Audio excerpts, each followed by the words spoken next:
I'm a 25-year-old woman, and right now my fiancé, who's 34, and I are pretty close to breaking up. The main reason?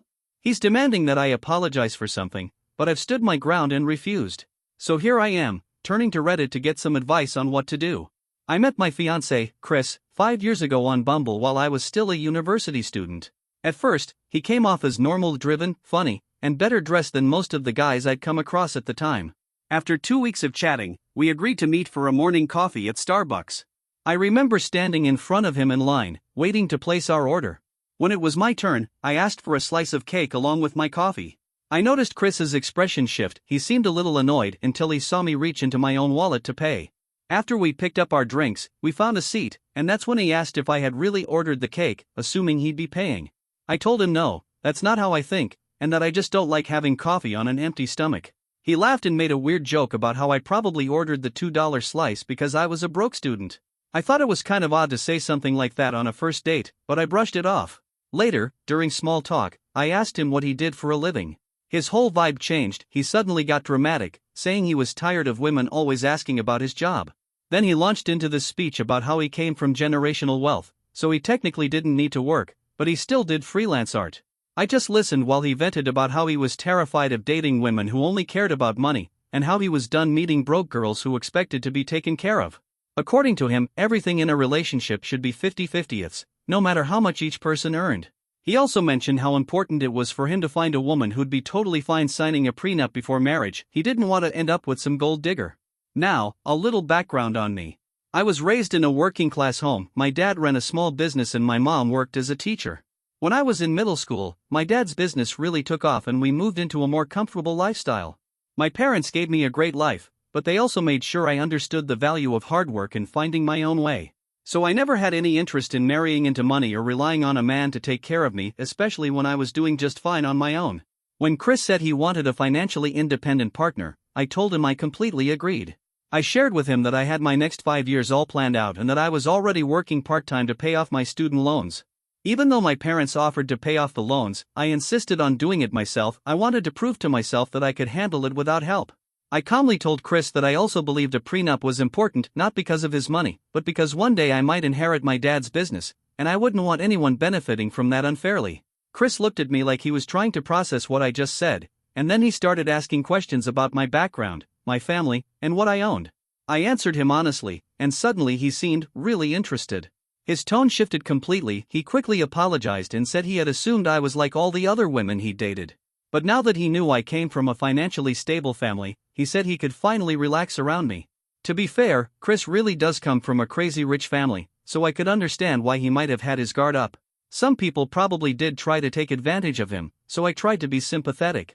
Even though our first date wasn't anything special, our second date went way better. Chris was a lot more relaxed, and this time he even offered to pay for dinner, calling it his treat. As we spent more time together, he started opening up about his home life. His parents were obsessed with status and appearances. They were extremely strict whenever he introduced them to someone he was dating. They'd ask all these questions like, where did she go to school? What does she do? How much does she earn? What kind of house does she live in? He told me he wanted me to meet his parents eventually, but he was nervous because they might treat me rudely. Since he genuinely liked me, he didn't want their judgment to mess up our relationship. I reassured him and said I could handle it, that I wouldn't take anything his parents said personally. I really wish that had been true. From the very first meeting, his mom, Donna, clearly didn't like me. She made her feelings known more than once. When they asked about what my parents did for work and I answered, his dad, Michael, immediately said he didn't trust businessmen, called them shady and unreliable. His mom nodded along and said she had hoped Chris would bring home someone from a more respectable family. That hit me hard. It was incredibly rude. I wanted to get up and walk out of that dinner right then and there. But under the table, Chris squeezed my hand, silently begging me to stay calm. I looked at him and saw it in his eyes. He didn't want me to react. So I took a deep breath and decided to just get through the rest of the evening. After that, I swore I'd never meet his parents again. Chris understood and agreed, and to this day, he's never tried to force another meeting. He still spends weekends either golfing with his dad or having dinners with both his parents, but I stay out of it. My parents, on the other hand, are way more relaxed. They've never been impressed or overly excited about Chris's family money. Chris actually loves hanging out with them. He says he appreciates that they treat him like a regular person. Over the next 2 years, our relationship kept growing stronger. On our second anniversary, Chris proposed, and I happily said yes. It was such a joyful moment, and my family was thrilled for us. His family, not so much. They flooded him with messages saying he better make me sign a prenup or else he'd lose his inheritance. Some even said he could do better. I was hurt, of course, but I let it go again. Once we were engaged, we decided to live together. Since my apartment was in a better location, Chris moved in with me. We had already agreed to split everything 50-50ths. But just 2 months after moving in, Chris lost his job. He worked as a freelance artist, and ever since COVID, work had been hard to come by in his field. I wasn't too worried at first. With his experience, I figured he'd find something else soon. I encouraged him to apply to all kinds of jobs, maybe even branch out into something new. But nothing ever stuck. It's been 2 years now, and he's still unemployed. He does pick up a few gigs here and there, but he usually ends up losing them because he can't meet deadlines. Every time he loses a job, he spirals into these over-the-top depressive moods, lying on the couch all day, playing video games, or getting high. If I try to gently remind him about looking for work again, he snaps and tells me to stop acting like his mom. He always says he's still recovering from the last job. This had been going on for a while. I'd leave for work in the morning, and when I came back home at night, Chris would still be in the exact same spot I left him in. Technically, he paid half the rent, but only because his parents transferred him money every month. As for everything else, the internet, gas, electricity, water, even the TV subscription, I covered all of it on my own. Now and then, he tried driving for Lyft to make some cash, but he barely earned anything. The rideshare market in our city is way too saturated, so he'd be out for hours and still come home with barely a ride. The instability of that kind of income made me really anxious. I kept trying to push him gently to go after a stable, full-time job. But he just wouldn't listen. And whatever little money he did earn from Lyft, he'd blow it on weed, gas, or random groceries that only he liked and I didn't even eat. He didn't lift a finger to help improve our situation or share the load around the house. Meanwhile, I was working full-time and still doing most of the chores. If something needed to be done that I couldn't get to, I'd have to ask him, sometimes more than once, just to take care of basic stuff. 3 months ago, I decided I'd had enough and started budgeting more seriously. I wanted to save money and knock out my student loan debt.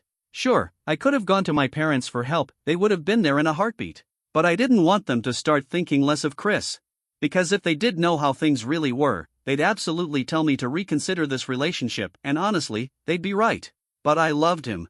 Or, I thought I did. All I really wanted was for him to get a job so we could go back to the way things were before we got engaged. But all these little things kept piling up and slowly chipping away at the way I felt about him. We grew distant, physically, emotionally, and neither of us made any moves to bring intimacy back. For me, it was because I didn't see him the same way anymore. Coming home to someone snoring on the couch, surrounded by food wrappers, just didn't do it for me. I started craving a real partner, someone who'd surprise me with a dinner date, not expect me to always cover the bill. Someone who could plan a weekend getaway or at least wake up with a sense of purpose and drive. Even though deep down I wanted to move on, I was scared of what that meant. I'd said yes to the engagement. I believed we still had something worth salvaging. Ending it would have meant letting go of my best friend. And if I'm being honest, the fear of being alone was holding me back, too. I kept thinking about the good times, wishing I could feel how I used to feel about him. I talked to Chris about this multiple times. I told him I was starting to resent how I was pulling all the weight while he did nothing. I told him he needed to either find a job or at least contribute more at home. Every time, he'd nod, say he understood, and promise he'd change. But he never actually did. Recently, Chris's cousin Jackie got engaged and threw a dinner to celebrate. At first, Chris didn't even want to bring me. Honestly, I was fine with that, but Jackie insisted that I come. She's always been kind to me, even with how his parents have treated me.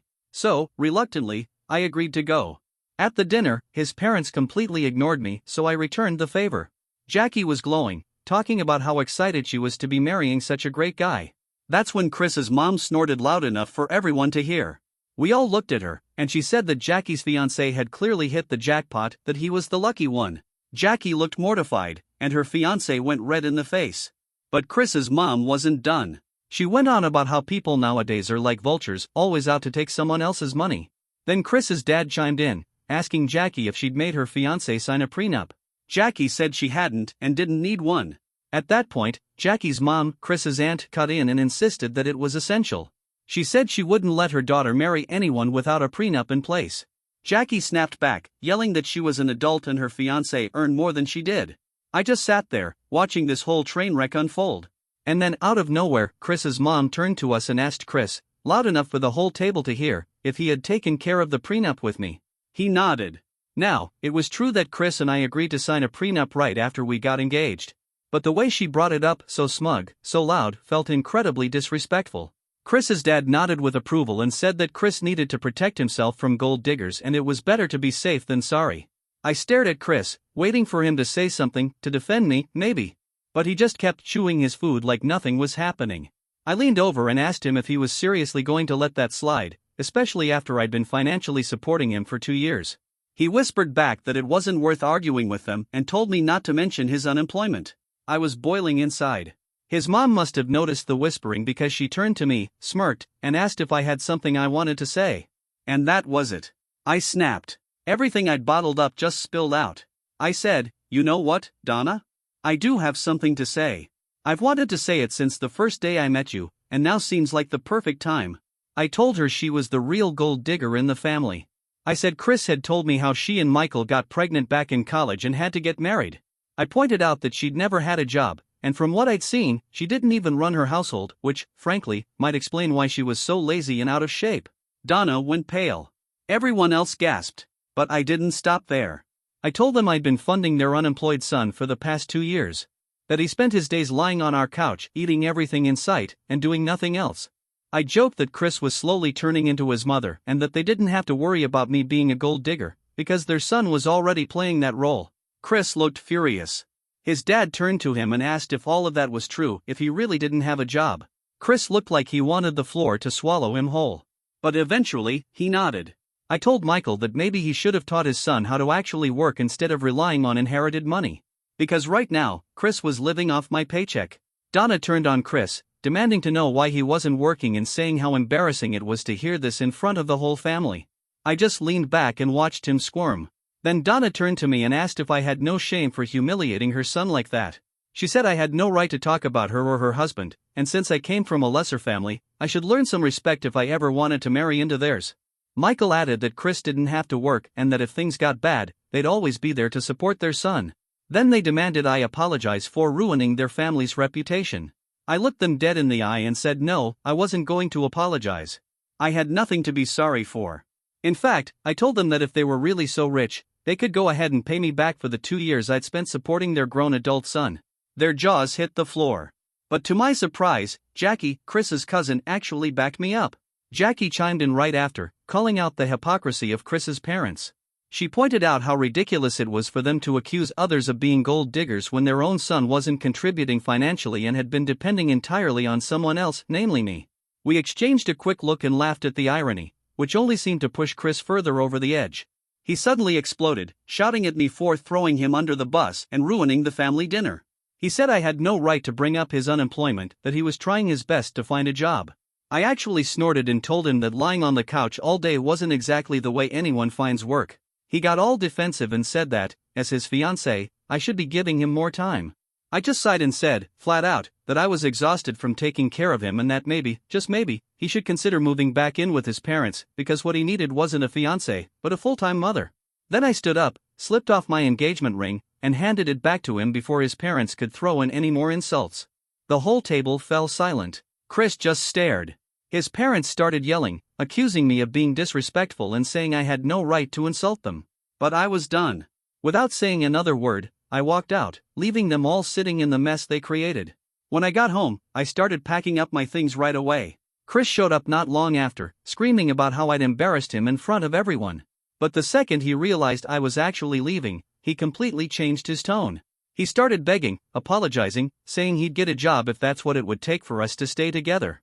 I ignored the drama, zipped up my suitcase, and left to stay with my parents. Since that night, my phone has been blowing up. Chris's family has been calling and texting nonstop, demanding that I get back together with him so they can save face. They even had the audacity to say I should apologize to them. Chris's messages haven't stopped either. He's begged, pleaded, and even tried to guilt-trip me, saying he's feeling suicidal now that I left him. Update 1. Thank you all for the overwhelming support. It's honestly validating to know that so many strangers agree I made the right choice leaving that mess behind. I'm completely done with him and his family. There's no apology coming from me, and it's laughable that they even think they deserve one after the way they treated me. A lot of people asked why I stayed engaged for so long if things were this bad. And the truth is, I loved him. I really thought he would change. I also didn't want his parents interfering with our wedding, so we postponed planning. And honestly, I didn't want to marry an unemployed man, so I waited. Looking back now, I'm so grateful we never made it down the aisle. If we had, I'd be in the middle of a nasty divorce right now.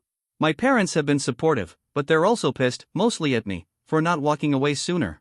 My dad's been joking that the next guy I date has to go through a full background check. And honestly, he's not wrong. Having money doesn't mean you have class, and Chris and his family prove that. My dad even went to my old place to grab the rest of my stuff. Chris tried to talk to him, but Dad wasn't having it.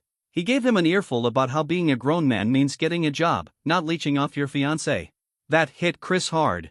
He started crying and even apologized to my dad for how he and his parents treated me. But Dad told him it was too late for that. I also spoke to Jackie after the dinner. She said that once I left, Donna and Michael completely lost it. They were more upset about what people would think than about what was actually happening in their family. They didn't care that their son was being exposed, they cared that it made them look bad. That says everything, honestly. As for Chris's dramatic suicidal messages, I wasn't about to take any chances. So I did the responsible thing and emailed his parents. I told them they needed to keep an eye on him, and that they should also pay me back for the 2 years I financially supported their son since they were the ones who insisted on repaying me at the dinner. I also asked them to tell Chris to stop sending me manipulative texts. Update 2. It's been a week since that last update. Chris has shown up at my parents' house multiple times, drunk out of his mind. He'd stand outside, shouting about how much he loved me and how I abandoned him when he needed me the most. He even said I was ungrateful for leaving. The last time he came, my dad had enough. He called the police. Chris was arrested for disturbing the peace and trespassing. It wasn't an easy choice, but we needed to feel safe. Of course, his parents bailed him out immediately. And not even 24 hours later, he was back to sending me dozens of texts a day. I haven't responded to a single one. It's clear he's struggling, and while I do feel a tiny bit sorry for him, it doesn't justify the toxic behavior or emotional manipulation I put up with for years. A few Redditors encouraged me to calculate exactly how much I spend on him, so I did. I keep a financial planner, so it was easy to track.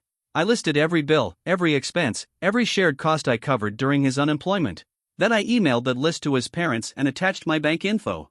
I'll be honest, I didn't think they'd actually pay me. But it felt good to send it. It wasn't just about the money, it was about taking back control and showing them how much I had carried. Update 3. They responded. To my shock, Michael replied to my email. He said that while he didn't forgive me for my outburst, he was worried about Chris. He begged me to meet Chris one last time, to give him closure, because he was apparently close to a breakdown. He said both he and Donna were deeply concerned, and they just wanted me to talk to their son. He also told me that he'd transferred the money I spent on Chris and wished me the best in life, whether or not I chose to be with their son. I was honestly stunned. On one hand, I was relieved I got my money back. But I also felt conflicted. I didn't want to see Chris again. I'd already said everything I needed to say. Why was it my job to give him peace of mind? Has anyone else dealt with this? Is it worth it to meet an ex one last time just for closure? Update 4. I spoke to Chris. A lot of people told me not to, but I couldn't stop thinking about it. The guilt was eating at me, so I gave in and called him. He picked up right away, asking if I'd finally forgiven him. I told him no, that wasn't why I was calling. Then I took a deep breath and laid it all out. Chris, we've been growing apart for a long time. That dinner with your family was just the final straw. I've been falling out of love, and it's not fair to either of us to keep pretending. This isn't just about your parents, it's about our goals and values. I'm ambitious. I want a partner who's driven, someone who builds with me, not someone I have to carry. We're just not going in the same direction anymore. He started crying. He said he had no idea I felt this way. I told him gently that I knew it was hard to hear, but I needed to be honest. I wished him well and told him I hoped he'd find someone more aligned with what he wanted. Then I added, please don't show up drunk or text me anymore. I'm blocking you today. Let's end things on a respectful note. He didn't argue. He just cried quietly. I hung up and blocked him right after. It was heartbreaking, I won't lie. I really thought I was going to marry this man. But what broke me most was deleting all our photos. I just couldn't look at his face anymore. Now, I'm focused on healing.